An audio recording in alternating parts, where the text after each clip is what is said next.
పెట్టుబడుల అవగాహనపై రేవంత్ మరియు గిరిబాబు గారు కండక్ట్ చేసే వెబినార్ కోసం ఈ నెంబర్కి కాల్ చేయండి. నమస్తే, వెల్కమ్ టు సుమన్ టీవీ. నేను విష్ణు. ప్రస్తుతంతో పాటు ప్రముఖ stock market analyst Eedara Ramakrishna గారు ఉన్నారు. వారితో మాట్లాడదాం. సార్ నమస్తే. సార్ ఈదర రామకృష్ణ గారు. నమస్తే అండి విష్ణు గారు, అలాగే సుమన్ టీవీ ప్రేక్షకులందరికీ.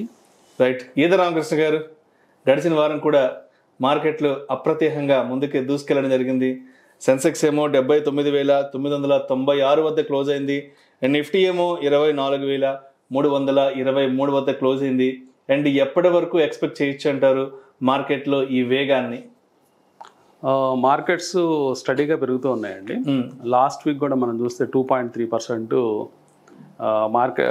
మార్కెట్స్, అంటే అంతకుముందు వారం 2.3% పెరిగింది. పోయిన నెల అయితే 7% మార్కెట్స్ పెరిగాయి. లేటెస్ట్ వీక్ ఇప్పుడు మనం డిస్కస్ చేస్తున్నాము, 1st నుంచి 5th జూలై దాకా 1.3% మార్కెట్ పెరగడం జరిగింది. అంటే మనము 24,300 దగ్గరికి వచ్చేసామండి. 24,324. అలాగే సెన్సెక్స్ అయితే 80,000 అబోవ్ క్లోజ్ అయ్యింది. మళ్ళీ నిన్న ఫైనల్గా వచ్చేటప్పటికి వీకెండ్లో 79,996 దగ్గర క్లోజ్ అవడం మనం చూసాం. సో మొత్తం మీద మార్కెట్స్ చాలా ఉత్సాహంగా ఉన్నాయండి. అంటే ఆల్ టైమ్ హై రికార్డ్ అనేది ప్రతిరోజు వ్యవహారం అయిపోయింది. ప్రతిరోజు ఆల్ టైమ్ హై, ప్రతిరోజు ఆల్ టైమ్. ఎందుకంటే ఒక్క పాయింట్ ఎక్కువ క్లోజ్ అయినా కానీ ఆల్ టైమ్ హై అనాల్సిందే మనం. సో ఆ ఫినామినాలో మార్కెట్స్ పైకి వెళ్తూ ఉన్నాయండి. అంటే మెయిన్గా మనం చూస్తే ఒక పొలిటికల్ స్టెబిలిటీ అనేది మార్కెట్లో, అంటే ఇండియాలో ఇప్పుడు మనం చూసాం లాస్ట్ 1 monthలో. సో పొలిటికల్గా ఇంకా వర్రీస్ లేవని మనం అనుకోవచ్చు. తర్వాత ఎఫ్ఐఎస్ వెనక్కి వచ్చారు. అంటే ఇదివరకు లాస్ట్ 2 years నుంచి కంటిన్యూస్గా సెల్లింగ్లో ఉన్న ఎఫ్ఐఎస్ కొన్ని రీజన్స్ వల్ల వాళ్ళు మళ్ళీ బ్యాక్ రావడం జరిగింది. సో వాళ్ళు మళ్ళీ ఇండియా మీద ఆశలు పెట్టుకున్నారు. ఈ మధ్యకాలంలో ఏం చేశారంటే లాస్ట్ 2 years కొంచెం వేరే ఎమర్జింగ్ మార్కెట్స్లో, అంటే చౌకగా దొరుకుతున్న మార్కెట్స్లో వాళ్ళు ఇన్వెస్ట్ చేస్తూ ఉన్నారు. లైక్ చైనా మార్కెట్ కావచ్చు, లేకపోతే వేరే బ్రెజిల్, ఇట్లా కొన్ని దేశాల్లో అలొకేషన్స్ చేసుకుంటూ ఉన్నారు. సో ఫైనల్గా మళ్ళీ ఇండియా వైపు దృష్టి పెట్టారని అనుకోవచ్చు. మెయిన్గా ఇండియాని మన బాండ్స్ని ఇంటర్నేషనల్ ఇండెక్స్లో చేర్చడం, తర్వాత ఇంకా కొన్ని కారణాలు, అంటే హెవీ వెయిట్స్ పిఈ రేషియోస్ అంత ఎక్స్పెన్సివ్గా లేకపోవడం. హెవీ వెయిట్ స్టాక్స్ రిలయన్స్ కావచ్చు, హెచ్డిఎఫ్సి బ్యాంక్ కావచ్చు, ఫ్రంట్ లైన్ స్టాక్స్ అన్నీ కూడా పిఈ రేషియోస్ రీజనబుల్గా ఉన్నాయి. ఐటీలో మేజర్ స్టాక్స్ ఇన్ఫోసిస్, టీసీఎస్, అంటే వాళ్ళ ఫేవరెట్ స్టాక్స్ అన్నీ కూడా ఇంకా రీజనబుల్ వాల్యుయేషన్స్ ఉన్నాయి. కానీ మార్కెట్లో కొంత యూఫోరిక్ కండిషన్స్ ఉన్నాయి. అంటే కొన్ని సెగ్మెంట్స్, పర్టికులర్గా ఎస్ఎంఈ సెగ్మెంట్ చూసుకుంటే చాలా హై పిఈ రేషియోస్ మెయింటైన్ చేస్తున్నాయి. మిడ్ క్యాప్, స్మాల్ క్యాప్స్ కూడా ఎక్కువ రేట్లలో ఉన్నాయి. కానీ లార్జ్ క్యాప్ స్టాక్స్ చూసినప్పుడు రీజనబుల్ వాల్యుయేషన్స్ ఉన్నాయి. సో అది వాళ్ళకి అట్రాక్టివ్గా అనిపించింది. సో అందువల్ల వాళ్ళు మళ్ళీ వెనక్కి వస్తున్నారు. లాస్ట్ 1 yearలో మనం చూస్తే 2,30,000 కోట్లు, 36,000 కోట్ల రూపాయలు, అంటే 2,36,000 కోట్లు ఎఫ్ఐఎస్, డిఐఎస్ బై చేయగా దాదాపుగా 1.26 lakh crores ఎఫ్ఐఎస్ సెల్ చేశారు. కానీ ఆ ట్రెండ్ ఇప్పుడు స్లోగా రివర్స్ అవుతుంది.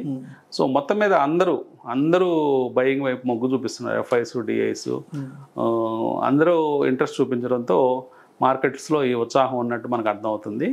మనకి 22nd జూలైన బడ్జెట్ ఉంది. సో బడ్జెట్ దాకా ఈ ఉత్సాహం కొనసాగే అవకాశం ఉంది. అట్లాగే రేపు 11th ఫస్ట్ రిజల్ట్స్, అంటే జూన్ క్వార్టర్ ఎండింగ్ రిజల్ట్స్ ప్రారంభమవుతాయి టీసీఎస్తో.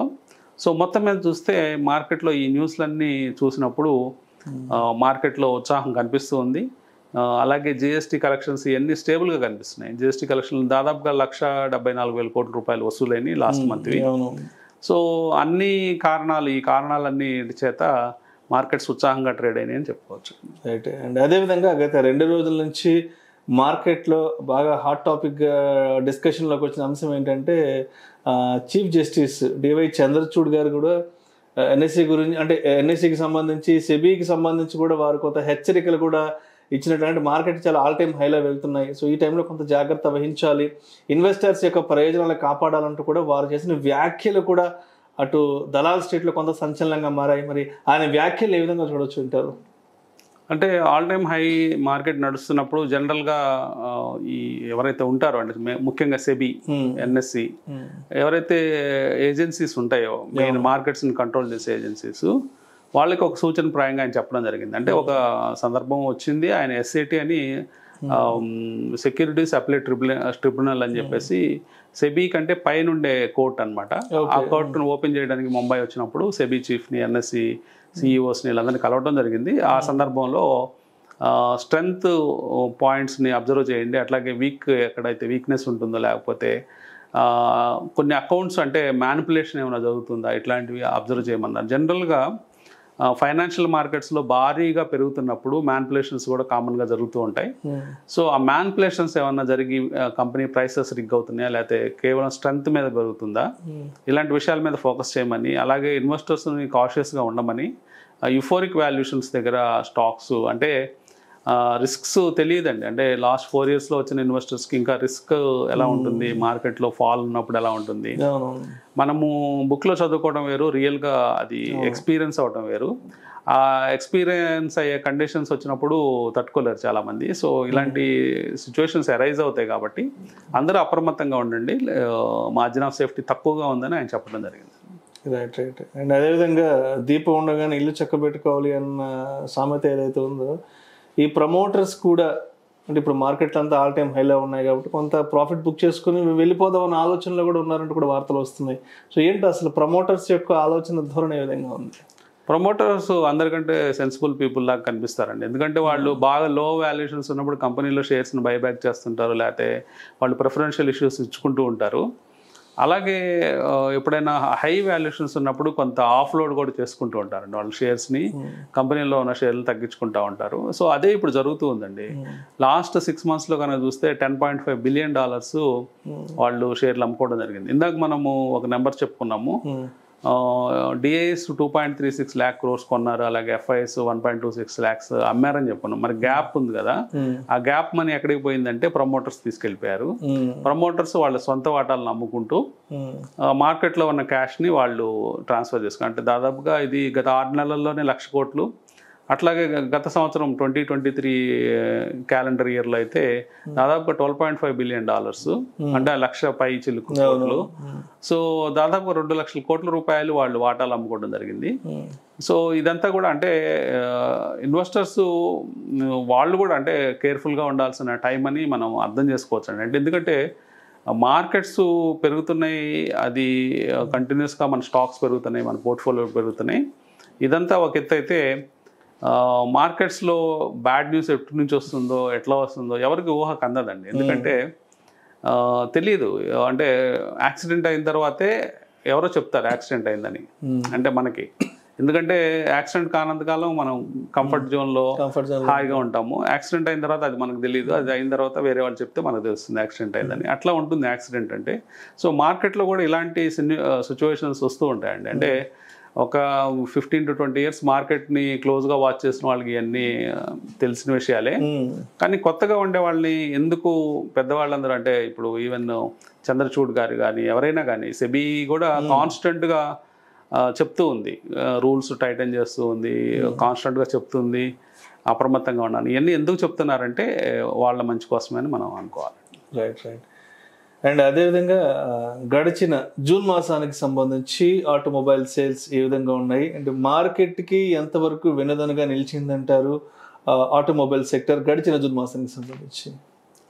జూన్ మంత్లో కూడా మార్కెట్లో లిస్టెడ్ ఎంటిటీస్లో పెద్ద అగ్రెసివ్ సేల్స్ అనేవి కనిపించలేదండి. మెయిన్గా మనము హ్యుండాయ్ కానీ, లేకపోతే హ్యుండాయ్ కూడా లిస్టెడ్ కాదు, మారుతి తీసుకుంటే -3% సేల్స్ కనిపించాయి జూన్ మాసానికి కంపేర్ టు ఇయర్. ఒక్క కంపెనీ అవుట్ స్టాండింగ్గా కనిపించింది M&M అండి. మహేంద్ర మాత్రం 30% సేల్స్ గ్రోత్ కనిపించింది.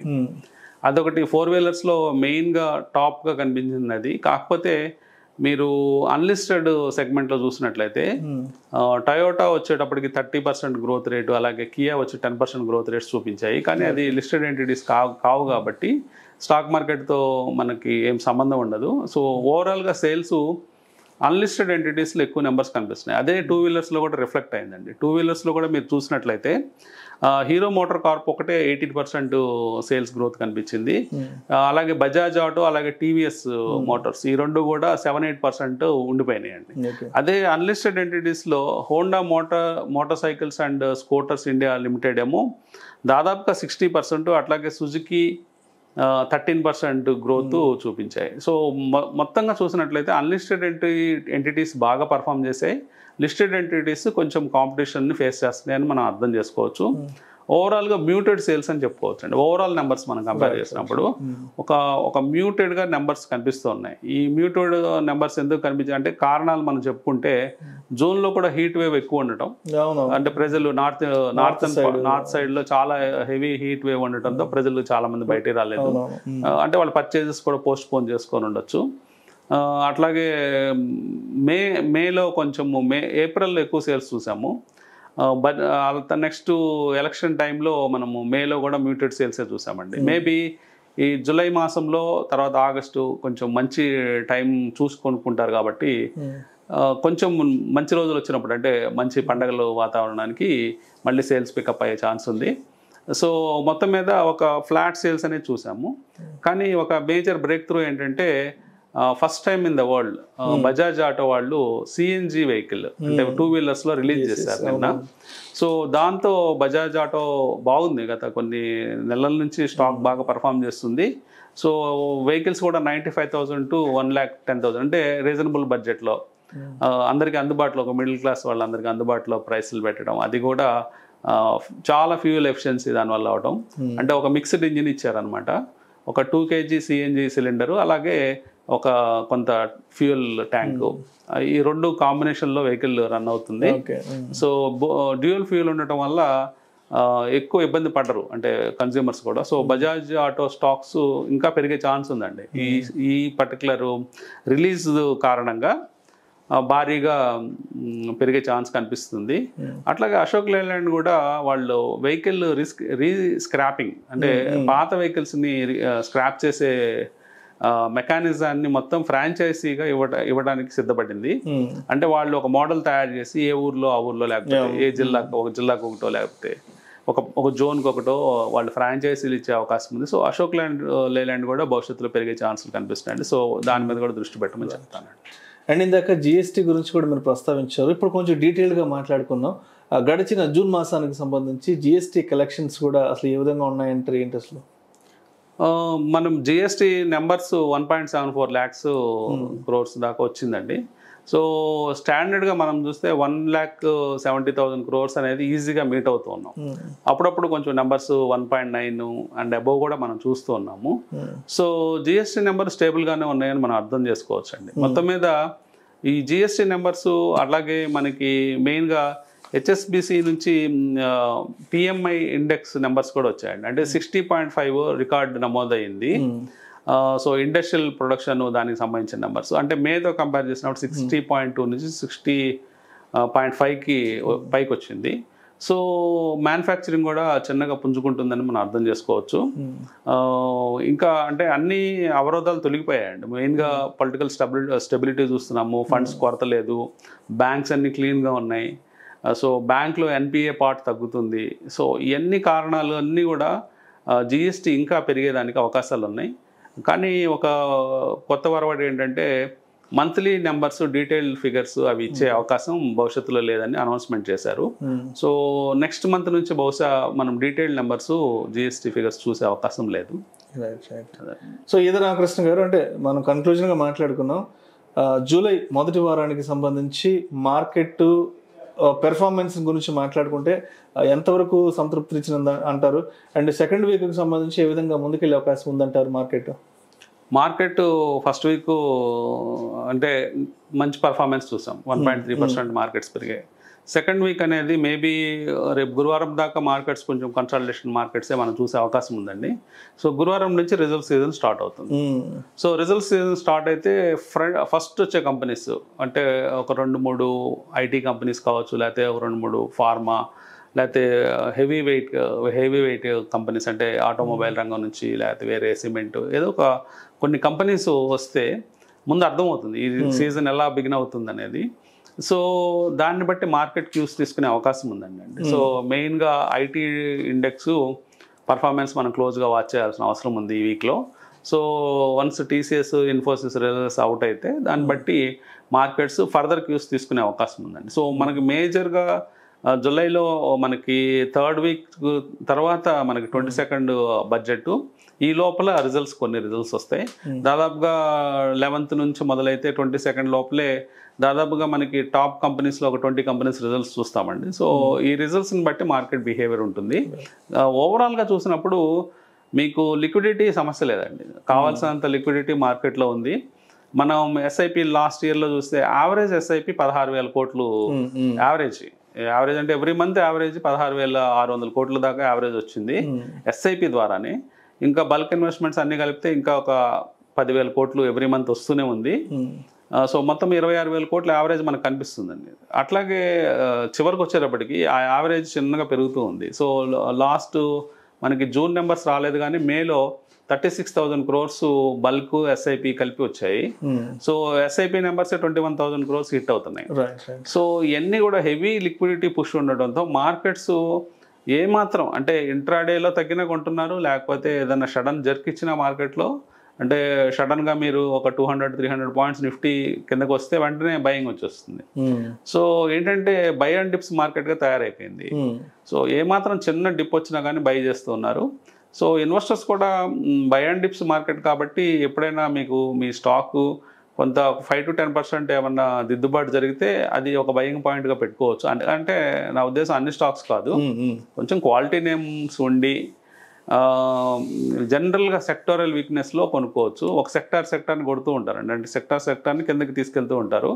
అట్లాంటి టైంలో ఏదన్నా మన స్టాకు మళ్ళీ రివర్సల్లో ప్లాన్ చేసుకోవచ్చు అండి. సో ఓవరాల్గా మార్కెట్స్ అయితే కంఫర్టబుల్గా ఉన్నాయి, అందరికీ మంచి రిటర్న్స్ ఇస్తున్నట్టు కనిపిస్తుంది. Right. Thank you so much either Ramakrishna గారు. గడిచిన వారం అంతా మార్కెట్లలో ఏం జరిగింది అండ్ రాబోయే వారం మార్కెట్లలో ఏం జరగబోతోంది అనే దాని గురించి మన ప్రేక్షకులకు చాలా డీటెయిల్డ్గా మీ అనాలిసిస్ తెలియజేస్తారు. Thank you so much sir. Thank you అండి. సుమన్ టీవీలో మీ పర్సనల్ అండ్ బిజినెస్ ప్రమోషన్స్ కోసం కింది నెంబర్కి కాంటాక్ట్ చేయండి.